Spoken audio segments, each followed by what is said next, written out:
Il est 13 h à Cotonou et environ ce vendredi 23 avril 2021. Madame, monsieur, bonjour, bienvenue au journal. La communauté internationale célèbre ce vendredi 23 avril 2021 la journée du livre et du droit d'auteur. À cet effet, le ministre du Tourisme, de la Culture et des Arts, Jean-Michel Abimbola, a adressé un message dont vous suivrez la teneur dans cette édition.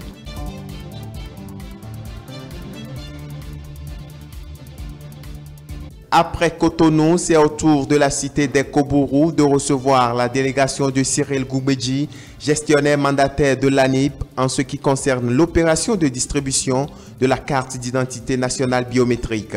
Les précisions sur cette opération sont à suivre.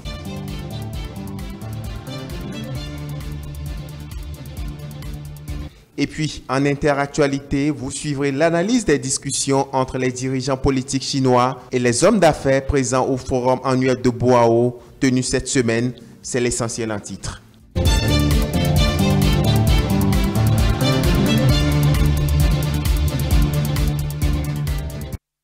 Merci, madame, monsieur, de nous préférer pour vous informer. Le monde entier célèbre ce vendredi 23 avril la journée mondiale du livre et du droit d'auteur. Cette journée vise à promouvoir la lecture, la publication et les droits d'auteur. Pour l'occasion, le ministre de la Culture et des Arts, Jean-Michel Abimbola, a livré un message et puis on l'écoute ici.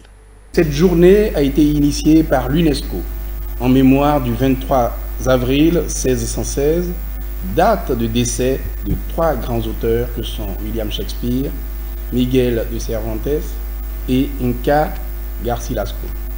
En effet, et comme le rappelait la directrice générale de l'UNESCO, Madame Audrey Azoulay, à l'occasion de la célébration de l'édition 2020 de cette journée, je cite, « Les livres ont cette capacité de nous divertir, de nous instruire, d'être tout à la fois l'instrument d'une sortie de soi, d'une rencontre avec un auteur, une autrice, un univers ou une culture, et d'offrir un temps où plonger plus profondément en soi-même. » Fin de citation. Il apparaît alors que les livres sont à la fois un instrument de divertissement et de loisir, mais aussi d'apprentissage, de brassage et d'acquisition de la connaissance.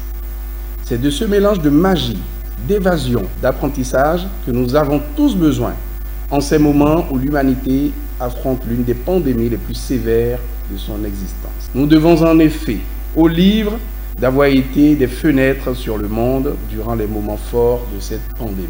La publication d'un livre est certes un travail d'équipe, mais le premier maillon qui en alimente la fabrication reste avant tout l'écrivain. Ses efforts de créativité, les milliers d'heures qu'il consacre à l'œuvre exigent qu'il soit en retour rémunéré. Cette rémunération est ce que nous appelons le droit d'auteur. Ce dernier peut se décliner soit comme un avaloir, c'est-à-dire une avance sur les recettes qui seront générées par la vente du livre, soit comme un droit direct, c'est-à-dire un versement concédé à l'auteur sur chaque exemplaire du livre réellement vendu.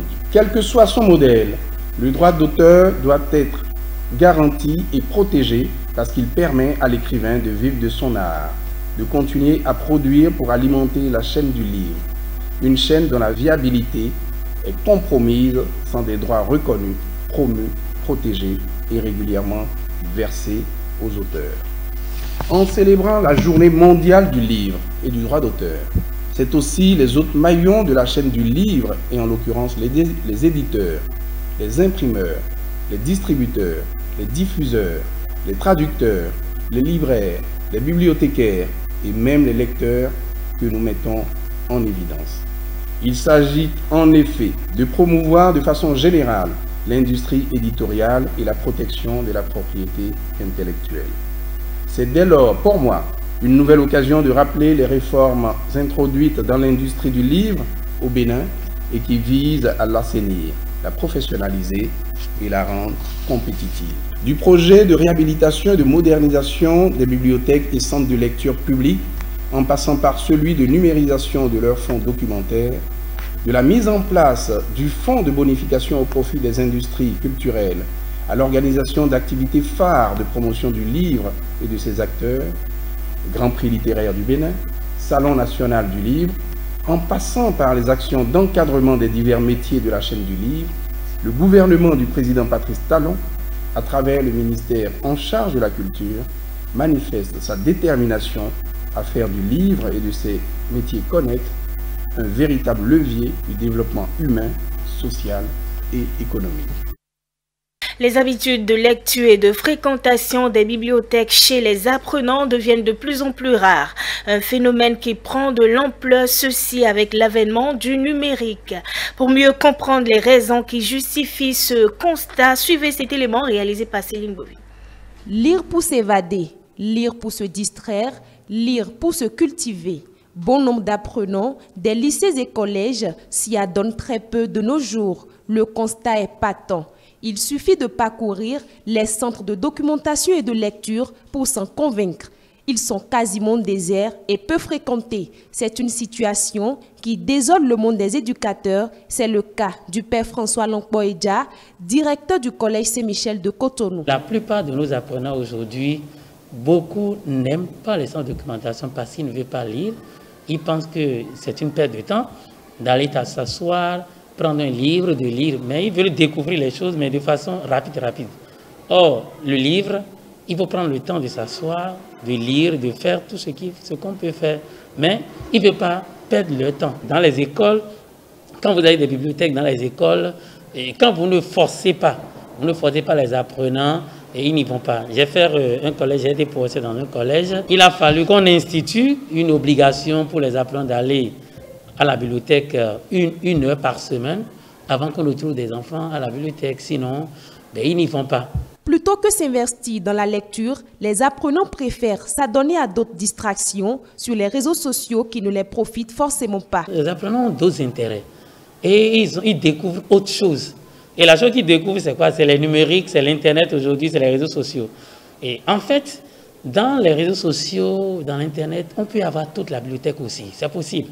Mais ils n'y vont pas pour lire ce qui peut leur permettre d'avancer en matière d'apprenant, mais ils découvrent autre chose. Ils vont à l'Internet, sur les réseaux sociaux, pour ce qui est les intérêts personnels, non pas pour lire réellement ce qu'il faut lire. Parce qu'un apprenant qui va vers l'Internet peut découvrir assez de choses même pour sa lecture, pour sa culture personnelle, mais ils y vont pour d'autres intérêts. Pourtant, l'intérêt devrait en principe résider dans le goût de ces derniers à la lecture. C'est pour cela que le père François du collège Saint-Michel de Cotonou recommande. Oui, lire c'est bénéfique. Et je prends d'abord, même à l'école, quand un enfant reçoit un cours et qu'il ne lit pas, il ne peut rien garder. Donc c'est en lisant qu'on garde quelque chose. Donc d'abord là, c'est bénéfique déjà. Parce que le cours que le professeur vient en classe qui donne, quand tu ne relis pas et que tu intègres ce cours que le professeur a donné, donc lire est bénéfique déjà à ce niveau-là.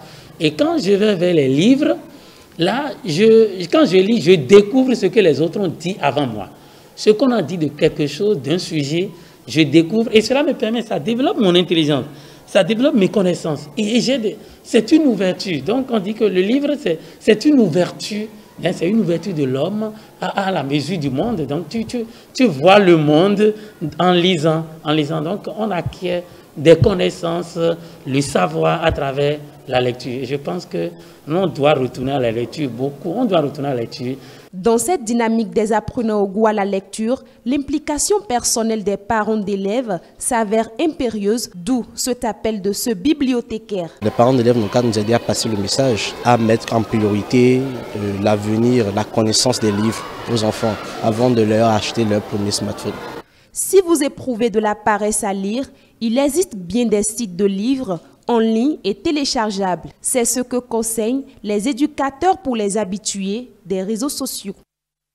Les premiers demandeurs de la carte d'identité nationale biométrique dans le Septentrion peuvent désormais entrer en possession de cette pièce. La cérémonie officielle de lancement de la distribution de ces cartes a eu lieu ce mercredi dans le Septentrion à Parakou pour le Borgou et la Libori et à Djougou pour la Takora et la Donga. Les précisions avec Léon Baton-Héros. Je vous délivre votre carte nationale d'identité biométrique que vous aviez demandée. Amoussou Ange-Marie, le premier à recevoir dans le Borgou sa carte d'identité biométrique. Il lui est précisé qu'avec ce sésame, il pourra être authentifié grâce aux appareils qui seront fournis à différents services du Bénin. C'est l'ère des réformes et il faut s'assurer que le porteur de cette carte biométrique ne peut être que son titulaire. On vous demandera simplement de poser votre doigt sur un lecteur d'empreinte, on met la carte dans le lecteur et ça va afficher votre photo, ça veut dire que c'est vous.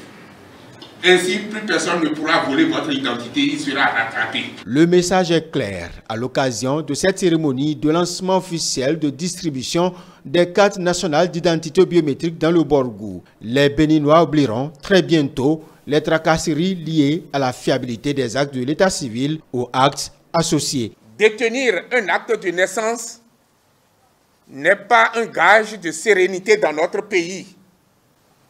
À tout moment, on peut vous dire que cet acte ne vaut rien, que cet acte est un faux, que cet acte n'est pas authentique, qu'il faut aller rechercher une souche, vous allez rechercher la souche, vous n'en trouvez point, on vous dit que ça a été incendié, on vous dit que ça n'existe pas. Et chaque fois que vous devez renouveler votre carte nationale d'identité, vous devez vous livrer à ce chantage. Les maires, à travers leur porte-voix, louent la réforme du gouvernement mise en œuvre par l'Agence nationale d'identification des personnes.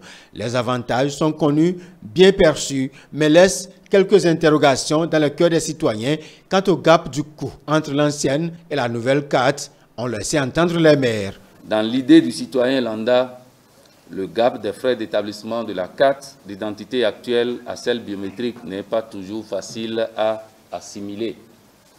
C'est pour cela qu'il ne serait pas superflu que des canaux de communication soient trouvés afin de renforcer la sensibilisation sur la carte d'identité biométrique pour le bonheur des citoyens et la sécurisation de l'état civil national.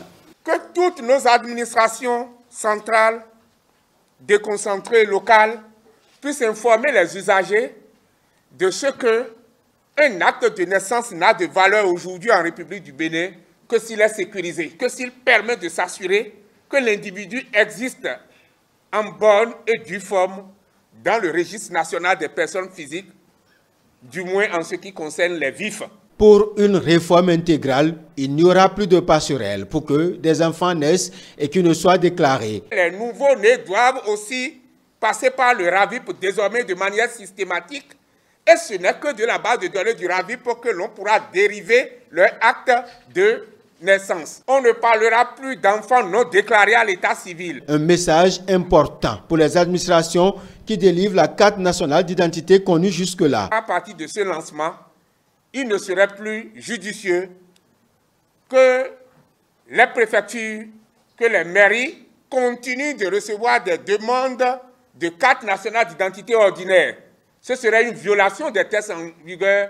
Ce serait véritablement continuer à faire du désordre parce que ces cartes-là pourraient être remises en cause plus tard. Le discours tenu à Parakou a été le même plutôt à Djougou pour les populations de la Donga et de la Takura, mais aussi pour l'ensemble des citoyens béninois. La Cour constitutionnelle a proclamé ce mercredi les résultats définitifs de la présidentielle d'avril 2021.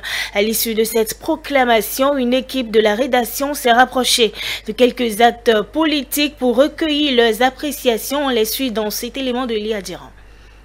Les résultats définitifs proclamés par la Cour constitutionnelle confirment la victoire du président Patrice Talon et sa colistière Mariam Tchabizi Metalata avec 86,29% au premier tour du scrutin présidentiel du 11 avril 2021. Des résultats qui ne surprennent guère certains acteurs politiques rencontrés. C'est la fin d'une logique politique au regard donc des réformes qui ont été enclenchées par le président de la République et qui ont conduit naturellement ce soir à la proclamation définitive des résultats de l'élection du président de la République. C'est un soulagement, c'est une victoire et c'est pour dire qu'on ne va pas dormir sur nos lauriers parce qu'il faut continuer encore, je dirais, cette dynamique dont a parlé le président de la République, mais surtout essayer en quelque sorte de faire taire les intérêts égoïstes. Et par rapport à ces intérêts égoïstes, je crois qu'il y a une action qui va être menée et qui doit pouvoir conduire les uns et les autres à la prise en considération de l'intérêt général. C'est le Bénin qui gagne en réalité. Les deux duos en face du duo Talon-Talata n'avaient pratiquement pas grand-chose à proposer aux Béninois. Vous savez que le président Patrice Talon a déjà fait 5 ans à la tête de ce pays. Et il est parti pour gagner cette élection. C'est ce qui a été fait. Et d'ailleurs, on ne change pas une équipe qui gagne. Il déclare qu'il ne pouvait en être autrement car au regard du déroulement du processus électoral, aucun duo candidat adversaire ou vainqueur à cette élection n'a déposé de recours pour contester les résultats provisoires. De façon générale, la Cour constitutionnelle avait déjà donné les résultats provisoires la semaine dernière. Moi, personnellement, en regardant donc les différentes étapes du déroulement du scrutin, je savais qu'il n'y aura pas de recours. Il n'y a pas eu de recours. Donc, a priori, ça doit passer naturellement au niveau de la Cour constitutionnelle. S'il y avait eu quelques recours, on aurait pu rectifier un peu le tir et voir d'ailleurs si ces recours sont fondés.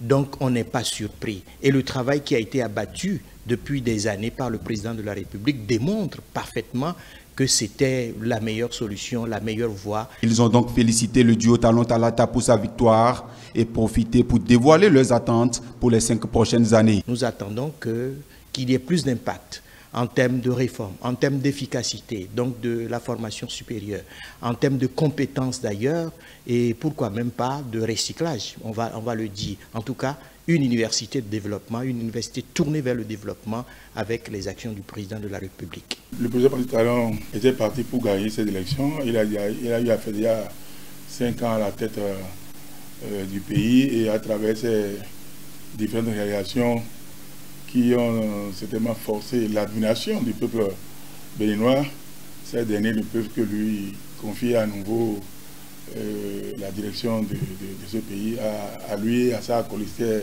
Talata. Les résultats définitifs ainsi proclamés, les regards sont désormais tournés au 23 mai 2021, date prévue pour l'investiture du duo gagnant. Depuis 2018, sous l'impulsion du gouvernement du président Talon, le Bénin a pris la tête des pays producteurs d'or blanc en Afrique. Performance qui confirme la bonne dynamique de ce secteur qui a bondi de 123% depuis 2015. C'est 728 000 tonnes pour la campagne 2020-2021. Une prouesse que saluent les citoyens béninois. Les perspectives de la filière sont évoquées par le ministre Gaston Dossoui. Stélia Padonou nous fait les précisions. Le secteur de l'agriculture, notamment la filière coton, a pris un nouvel envol depuis l'avènement de Patrice Talon au pouvoir. L'ancien magnat de la filière a su engager des réformes courageuses dont le rétablissement dans ses fonctions de l'AIC, instance fêtière réunissant producteurs, écreneurs et autres qui avaient été supprimés. Et donc la gestion de la filière par le secteur privé. En 5 années de gestion, le pays a doublé sa production de coton et supplanté tous les concurrents ouest-africains. À la prise du pouvoir par le président Talon en 2016, le Bénin n'avait produit que 269 000 tonnes de coton. Un an après, nous sommes passés à 452 000 tonnes, record déjà national. L'année d'après, 598 000 tonnes. Nous avons titillé donc les 600 000 tonnes qui était le plafond des meilleurs.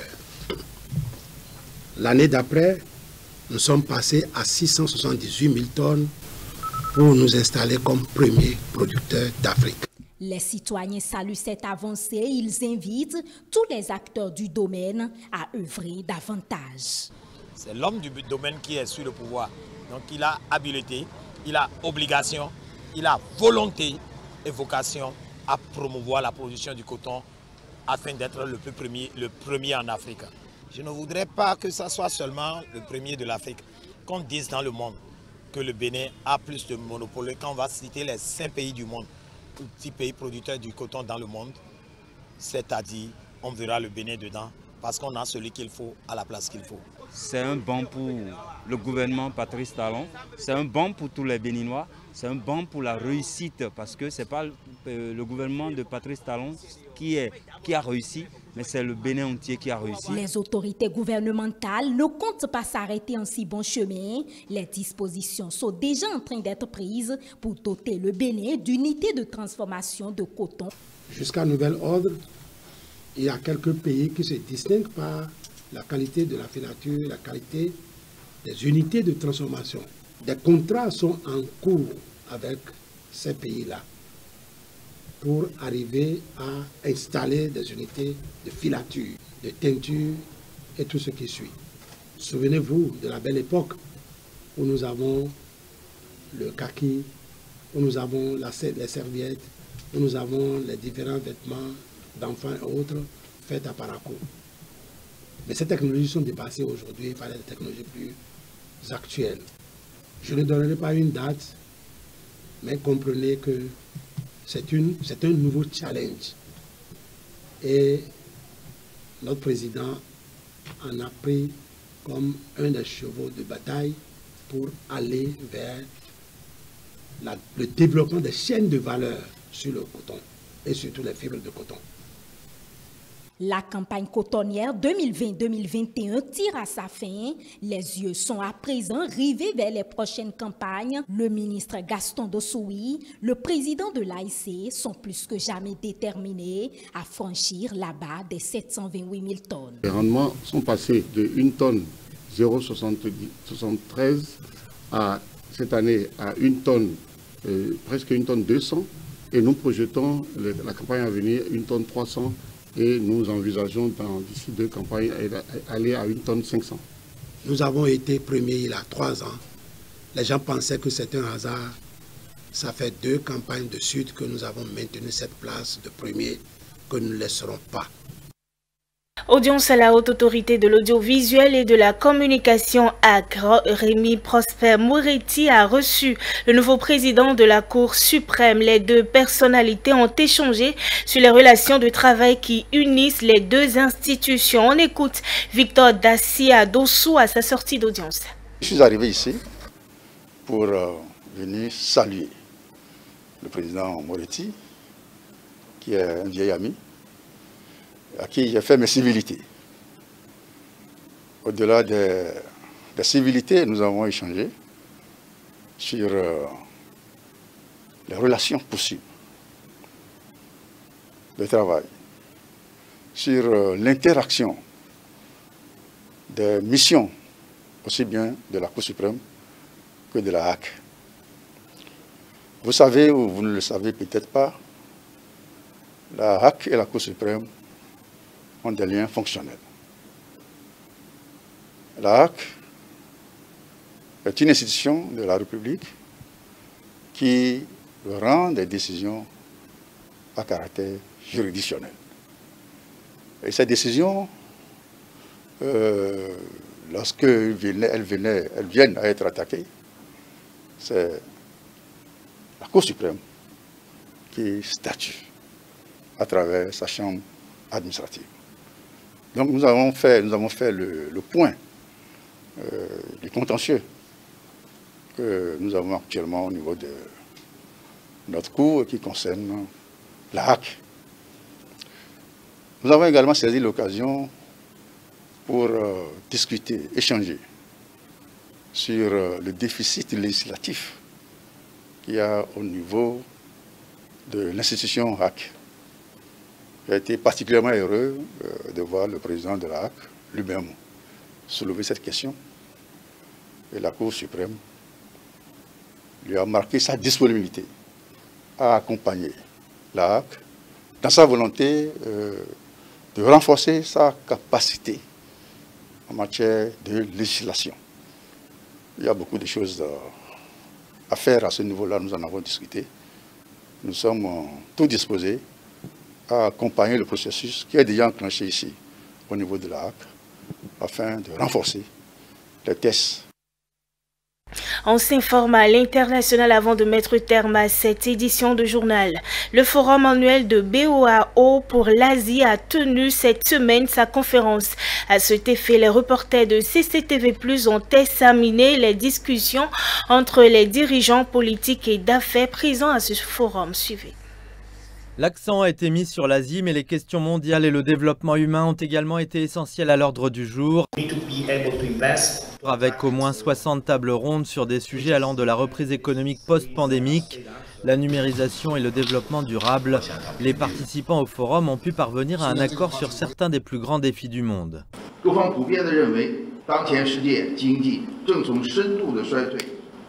Nous pensons que l'économie mondiale, à ce stade actuel, est en train de passer d'une grave récession à une reprise dans un contexte d'incertitude et de grands écarts entre les pays. Il est plus important que jamais de renforcer la gouvernance mondiale et la coopération internationale. L'initiative Ceinture et Route a joué un rôle positif dans la connectivité régionale et la reprise économique. Je pense que l'importance du forum, au-delà de l'anniversaire, c'est typiquement la lumière au bout du tunnel. C'est exactement la chaîne de valeur du processus de pensée. C'est le meilleur des deux mondes.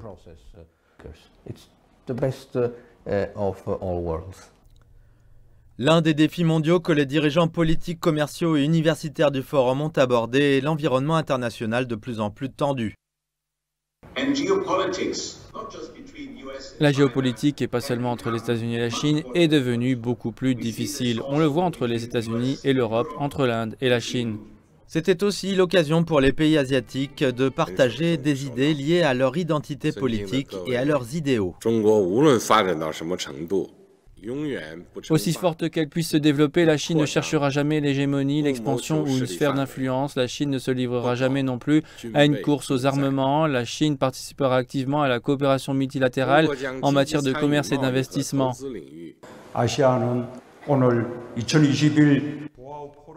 Si les pays asiatiques peuvent poursuivre la coopération en matière d'innovation, nous jouerons un rôle plus important dans la gestion de l'avenir et la réponse à la crise. Nous espérons que la conférence annuelle de Boao de cette année contribuera à l'expérience et à la sagesse, au rétablissement et au développement de la société humaine. La Chine et l'Asie n'ont jamais été aussi déterminés à progresser et à s'intégrer au reste du monde. Ils ont vu la montée des défis et s'efforcent d'aller vers la mondialisation. Et ils ont une vision concernant l'avancée de la civilisation humaine.